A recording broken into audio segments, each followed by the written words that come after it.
तो भाई साहब क्यों बर्बाद होना चाहते हो, क्यों अपना जीवन खराब करना चाहते हो? के लगभग 90% विद्यार्थियों के जीवन में है कि सर पढ़ने में मन नहीं लगता, 6-6 घंटा 7-7 घंटा दिन में पढ़ाई करते हैं लेकिन दिमाग में कुछ नहीं जाता। अगर इन 3 पिलरों में से कोई भी पिलर आपका गड़बड़ाया तो आपका जीवन। प्यारे साथियों, आज मैं उन समस्याओं के बारे में चर्चा करना चाहता हूं जिन समस्याओं से ग्रसित लगभग 90% विद्यार्थी है, और 90% विद्यार्थियों के जीवन में यह समस्याएं उसने खुद से बना करके रखी हैं। तो भाई साहब क्यों बर्बाद होना चाहते हो, क्यों अपना जीवन खराब करना चाहते हो? अभी संभल जाओ, अभी संभल जाओ, अभी वक्त है, नहीं तो हाथ कुछ नहीं आएगा। तो आज हम चर्चा करेंगे वो समस्याएं कौन कौन सी हैं और कैसे संभला जा सकता है। स्वागत है आप सभी का बिहार बोर्ड साइंस विद्याकुल के यूट्यूब चैनल पर, जिसको बनाया है आप सभी के प्यार और विश्वास ने।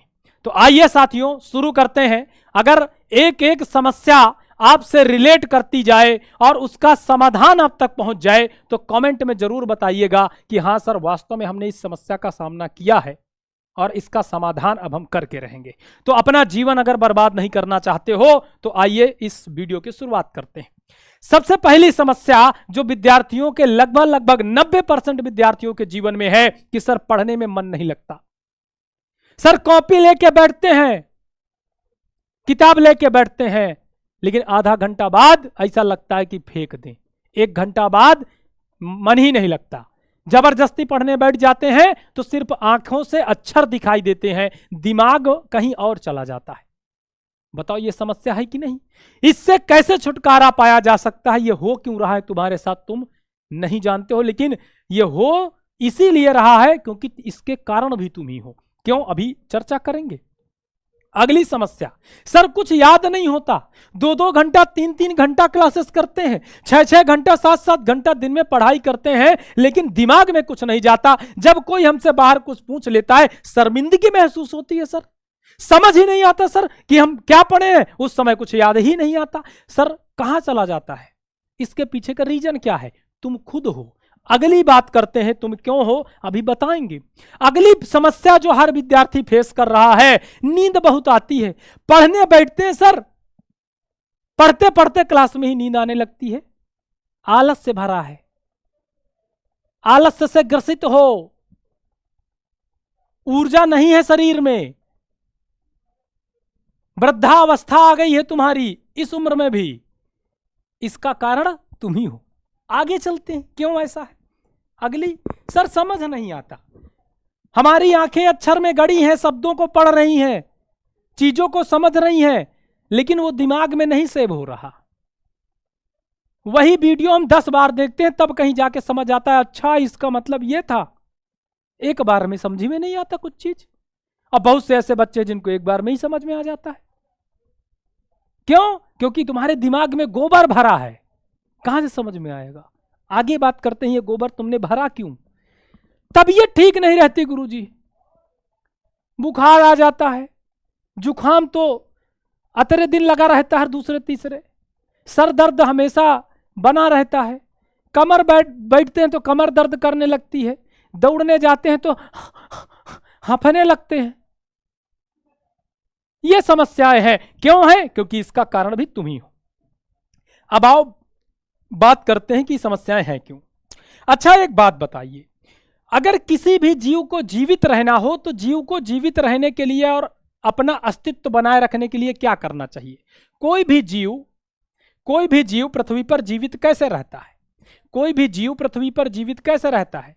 कोई भी जीव जीवित कैसे रहता है? कैसे रहता है? जीव, कोई भी जीव हो जीवित कैसे रहता है? तो भाई जीव के अंदर 3-4 स्तंभ होते हैं, है ना। किसी भी जीव के अंदर 3 स्तंभ ऐसे हैं जो उसको जीवित रखते हैं और जीवित के साथ साथ उसकी अगली पीढ़ी यानी उसका अस्तित्व बना करके भी रखते हैं। 3 चीजें, 3 स्तंभ हैं जीवन के लिए जो बहुत महत्वपूर्ण है। पहला है निद्रा, निद्रा जिसे आप नींद कहते हो, जिसे आप नींद कहते हो। दूसरा है पोषण जिसे आप भोजन कहते हो, भोजन। चौथा है प्रजनन, प्रजनन जिसे आप संतान उत्पन्न करना कहते हो, संतानोत्पत्ति, संतानोत्पत्ति, है ना, प्रजनन। यही तीन फैक्टर, तीन स्तंभ हैं किसी भी जीव के जीवन में जो उसको जीवित रखते हैं और उनकी अगली पीढ़ी यानी उनका अस्तित्व बनाए रखने में सहायक हैं। अगर इन तीन पिलरों में से कोई भी पिलर आपका गड़बड़ाया तो आपका जीवन खत्म,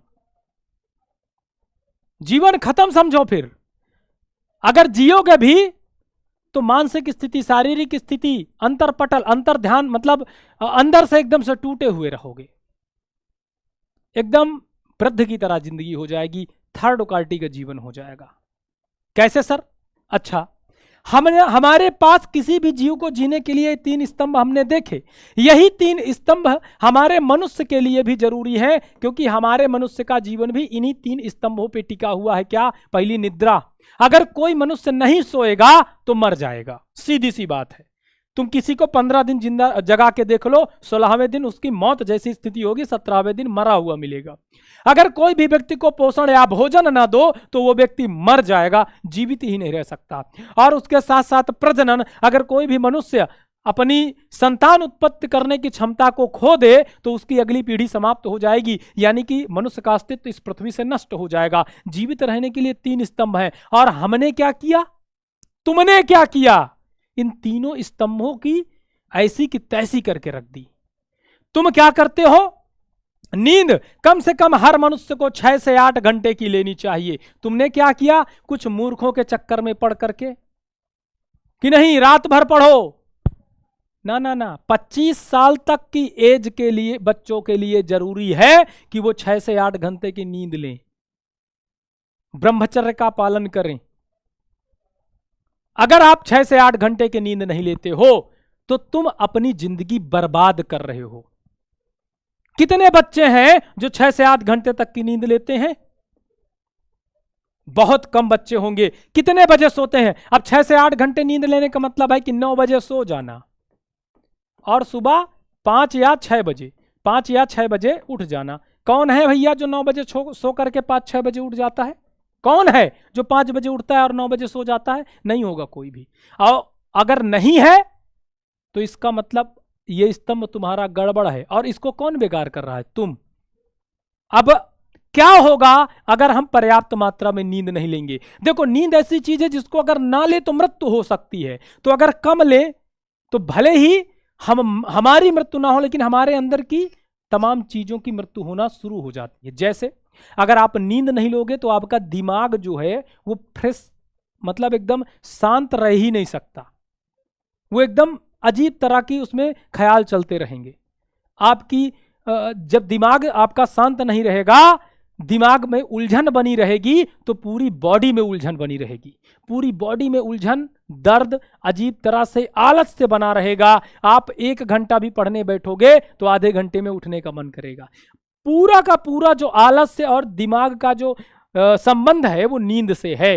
अगर आपने अपना नींद वाला कोटा, नींद वाला स्तंभ खराब किया तो समझ लो तुम्हारा ये मस्तिष्क और शरीर की जो थकान है और जो आलस्यपन है वो तुमने अपने आप को आमंत्रण कर लिया, बुला लिया। फिर तुम्हें मस्तिष्क में उलझन होना और पूरी बॉडी में उलझन, थकान, साथ में भोजन का ना पचना, ये सारी समस्याओं को झेलना पड़ेगा। तुमने एक अपना स्तंभ खराब किया, तुम्हारी बॉडी का आधा सिस्टम खराब। अब तुम पढ़ने बैठोगे, तुम्हें नींद आएगी, तुम पढ़ने बैठोगे मन नहीं लगेगा, पढ़ने बैठोगे कमर दर्द करेगी क्योंकि सोए नहीं हो, पढ़ने बैठोगे आलस से घेर लेगा, पढ़ने बैठोगे दिमाग कहीं और चला जाएगा क्योंकि आधी नींद में तुम पढ़ ही नहीं सकते। तो पहला स्तंभ तुमने बर्बाद कर दिया। दूसरा है भोजन। भोजन वाला जो हमारा स्तंभ है इसकी तो हमने ऐसी ली है, कायदे से ऐसी की तैसी करके रख दी है। हमने अपने इस शरीर को डस्टबिन बना लिया है सर, डस्टबिन। कूड़ा करकट कुछ भी खा लेते हैं। बर्गर है, रोटी छोड़ दिए, पाव रोटी हमको पसंद आती है, बर्गर खाते हैं सर हम। वो सड़ा हुआ मैदे के मोमोज हमको बहुत पसंद आते हैं सर, सोया चाप खाते हैं हम, मंचूरियन राइस खाते हैं हम। अरे क्यों खाते हो भाई? किसने कहा तुम्हें? कभी तुम्हारी मम्मी ने तुमको मोमोज खिलाया? नहीं खिलाया ना। उनकी मम्मी ने उनको खिलाया? नहीं खिलाया ना, क्योंकि उनको पता है कि नुकसान करता है। मैदा सबसे घटिया भोजन होता है, सबसे घटिया, तुम्हारी बॉडी के लिए सबसे घटिया मैदा है। सोचो, और उसी मैदे का तुम चाउमीन, उसी मैदे की तुम मैगी, ये सब खा रहे हो, कितना नुकसान कर रहा होगा, अंदाजा लगाओ। लेकिन नहीं सर, हमें फास्ट फूड खाना है। अच्छा, हमने अपना भोजन तो बिगाड़ा, साथ में दिनचर्या भी बिगाड़ ली। कभी भी उठ के खा लिया भाई, जब मन किया। कहां जा रहे हो? अरे यार उधर दुकान गए थे। किस लिए? अरे थोड़ा चुरमुरा ले आए थे। क्या करने गए हो? अरे भाई वो क्रैक्स खा रहे थे, कुरकुरे ले आए थे, चॉकलेट ले आए थे। क्या है जी? डस्टबिन है क्या? जब मन किया डाल दिया।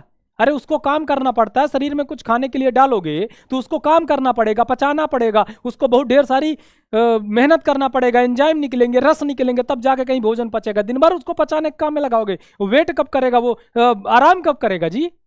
लेकिन नहीं सर, हम तो डस्टबिन समझे ना, दिन भर जो मन हुआ खा लिए, जो मन हुआ डालिए। अब जब हमारा पेट खराब हुआ तो समझ लो हम बीमार होंगे। बीमार होंगे तो भैया जुखाम, खांसी, सर्दी, पेट दर्द, बदन दर्द, सर दर्द, ये लगा रहेगा। अगर ये लगा रहा तो पढ़ाई में मन कभी भी नहीं लगेगा, क्योंकि तुम अंदर से कमजोर हो गए। अब बताओ, अपनी जिंदगी कौन बर्बाद कर रहा है, तुम या मैं? तुम। अरे मैं मतलब मैं भी ऐसे करता था, लेकिन अब नहीं करता, अब जान गया। तीसरी बात, तीसरा स्तंभ है हमारा प्रजनन। प्रजनन शक्ति अगर हमारी खत्म तो समझ लो इंसान का अस्तित्व खत्म। हम अपनी प्रजनन क्षमता का भी गलत इस्तेमाल कर रहे हैं। जहां पर अन्य देश एमएमएस को फॉलो कर रहे हैं, दूसरे देश के युवा, एमएमएस मतलब मैंडेटरी मिलिट्री सर्विसेज, मतलब कोई भी युवा 17-18 साल का है तो उसे 5 साल के लिए, 3 साल के लिए सेना में समय जरूर देना है, ताकि उसके अंदर अनुशासन आ सके, उसकी ये सारी चीजें सही हो सके, उसका निद्रा, भोजन, प्रजनन ऊर्जा वो सब बचा सके। वहीं पर हमारे देश का युवा रील्स स्क्रॉल करता है, वो भी देखता है, लेकिन वो रील्स देखता है, वो भी फॉलो करता है रील्स, और वो भी फॉलो करता है एमएमएस।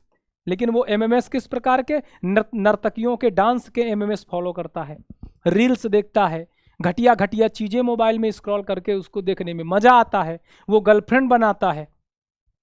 और अपनी प्रजनन की जो ऊर्जा है, हमारे पूरे इस शरीर में सिर्फ एक ही तो जीवित तत्व है, और वो है हमारा स्पर्म। और उससे ज्यादा ऊर्जावान कुछ नहीं है, क्योंकि वो एक नया जीवन देता है भाई, नया जीवन देने का काम करता है। उसको भी हम फालतू में फेंक देते हैं, उसका भी हम ह्रास कर देते हैं, इस ऊर्जा को भी हम नष्ट कर देते हैं। तो कहीं ना कहीं ये भी हमारे लिए बहुत जरूरी है कि इस पर हम कंट्रोल करें, ऐसी चीजों को ना देखें, ऐसे गाने ना सुने, ऐसे लोगों से दूरियां बना लें जिनके कारण हमारे मस्तिष्क में गंदे विचार आते हैं। तो कहीं ना कहीं साथियों, हम अपनी प्रजनन क्षमता, प्रजनन शक्ति का भी ह्रास करते हैं। मतलब हम कहां जा रहे हैं? गर्त में। और इन सब की बातें आपसे कोई नहीं करेगा। आपको नहीं आपके पिताजी समझा सकते बैठा करके, आपकी माताजी आपको नहीं समझा सकती बैठा करके, आपके पड़ोसी नहीं आपको ये सब ज्ञान देने आएंगे। ज्ञान कौन देगा? तुम्हारे ही जैसा तुम्हारा मित्र देगा, जिसको खुद ही कुछ नहीं पता, वो भी तो तुम्हारे जैसा ही है। तुमने इन तीनों स्तंभों को बर्बाद कर लिया, तो अब बताओ तुम क्यों नहीं परेशान रहोगे? अब तुम्हारे बदन में दर्द होगा, तुम्हारे पैरों में दर्द रहेगा, तुम्हारे शरीर में अतीब आलस्य रहेगा, नींद आएगी, कुछ समझ में नहीं आएगा, मस्तिष्क कमजोर हो जाएगा, मस्तिष्क की नसें कमजोर हो जाएंगी, न्यूरॉन्स तुम्हारे अच्छे सक्रिय नहीं रहेंगे, सूचनाएं तो जाएंगी लेकिन वो सेव नहीं होंगी, प्रमस्तिष्क, अवमस्तिष्क, अवचेतन मन तुम्हारा कुछ काम ही करना बंद कर देगा, अच्छे से काम नहीं करेगा, तुम हमेशा परेशान रहोगे। तो इसलिए सबसे पहले मेरे सभी विद्यार्थियों से हाथ जोड़ करके निवेदन है कि अपने इन तीनों स्तंभों को सही करें। भैया 9 से लेकर के 5 बजे तक सो लें, या 10 से लेकर 6 बजे तक सोएं, आराम से पूरी नींद लें, पोषण अच्छा खाना खाएं, दिन में 3 बार ही खाना है। सुबह जब सूरज की किरण निकलती है, हमें बहुत जोर से भूख लगती है, उस समय दबा के खाओ जो तुम खा सकते हो, जो तुम्हारे घर का भोजन होना चाहिए। कुछ भी खाओ, कुछ नुकसान नहीं करेगा, पूरा पचेगा, क्योंकि उस समय जठराग्नि प्रदीप्त होती। कभी इस पर एक वीडियो बनाऊंगा कि भोजन कैसे करें, है ना। और उसके बाद दोपहर में हल्का भोजन ले लो, शाम को 6 बजे फिर सूरज ढलते ही खाना खा लो, अति उत्तम रहेगा, कभी बीमार नहीं पड़ोगे। अगली बात, प्रजनन क्षमता का भी अपने बचा करके रखो, गंदे विचार मत लाओ, फालतू के रील्स मत देखो, घटिया दोस्तों से दूर रहो, घटिया गाने मत सुनो। इससे क्या होगा, तुम हमेशा एक ऊर्जा से भरे, हमेशा ऊर्जावान, प्रखर बुद्धि वाले और दिव्य क्षमताओं वाले, अतीव ऊर्जा होगी आपके मन में, हमेशा कुछ नया करने का मन करेगा, हमेशा उत्साह से भरा रहेगा शरीर, हमेशा पढ़ने में बैठोगे तो लगेगा और कितना पढ़ लें, मतलब ऑटोमेटिक तुम्हारा सब कुछ सही हो जाएगा। आपने सुना होगा विवेकानंद के बारे में, स्वामी विवेकानंद, उन्होंने खुद कहा था कि हर एक युवा को भारत के कम से कम 25 साल तक का ब्रह्मचर्य का पालन करना चाहिए, और ब्रह्मचर्य में ये सारी चीजें आती हैं, यही है अखंड ब्रह्मचर्य। इसका पालन कर लो, इन तीनों स्तंभों को मजबूत कर लो, जिंदगी में कभी समस्या नहीं आएंगी। साथियों, इस वीडियो को यहीं पर समाप्त करता हूं। अगर वीडियो अच्छा लगा हो, मेरी मेहनत अच्छी लगी हो, कमेंट में जरूर बता दीजिएगा। और अगर आप ये जानना चाहते हो कि क्या क्या भोजन तुमको करना है, किस किस टाइम पे भोजन करना है, और भोजन कैसे पचता है, पूरा उसकी क्रिया विधि क्या है हमारे जीवन के लिए, तो उसको भी आप कमेंट में बताइएगा, मैं एक वीडियो बना दूंगा। अगर आप इन बातों को फॉलो करते हैं तो आप दयानंद सरस्वती, स्वामी विवेकानंद और भगत सिंह जैसे, सोचो आप, भगत सिंह आपकी उम्र के ही थे, 21 साल की उम्र में फांसी चढ़ गए थे भाई, सॉरी अगर मैं सही हूं तो, 21 साल की उम्र में फांसी चढ़ गए थे। तुम 21 साल के हो गए, क्या कर लोगे 21 साल में? कुछ नहीं, तुम्हारे अंदर इतनी दृढ़ शक्ति ही नहीं आएगी। सोचो कहां से इतनी दृढ़ शक्ति आती थी, क्योंकि वो लोग इन सब चीज का फॉलो करते थे, इस तीनों स्तंभ उनके मजबूत थे। तुम्हें भी अपने स्तंभ मजबूत करना है। मुझे बिहार का हर एक छात्र ओजस्वी, तपस्वी, तेजस्वी चाहिए, उसके लिए तुम्हें ये तीनों पिलर मजबूत करना होगा। दोस्तों, तुम्हें कोई भी ऐसा तुम्हारा दोस्त नहीं है जो तुम्हें काजू खाने के लिए बुलाएगा। काजू लोग छुपा के खाते हैं, लेकिन गुटखा खाने के लिए, सुरती खाने के लिए, दारू पीने के लिए, नशा करने के लिए सब तुमको आमंत्रित करेंगे। क्यों? क्योंकि सब तुम्हारे बिगड़ने का इंतजार कर रहे हैं, बर्बाद होने का इंतजार कर रहे हैं। बनने का इंतजार तुम्हारा कोई नहीं करता, तुम्हारे अच्छे भविष्य की कामना कोई नहीं करता। वो सिर्फ दो लोग हैं जो करते हैं, एक तुम्हारे माँ बाप, एक तुम्हारा शिक्षक। जरूर बताइएगा वीडियो कैसा लगा। जय हिंद, जय भारत, लव यू ऑल दोस्तों।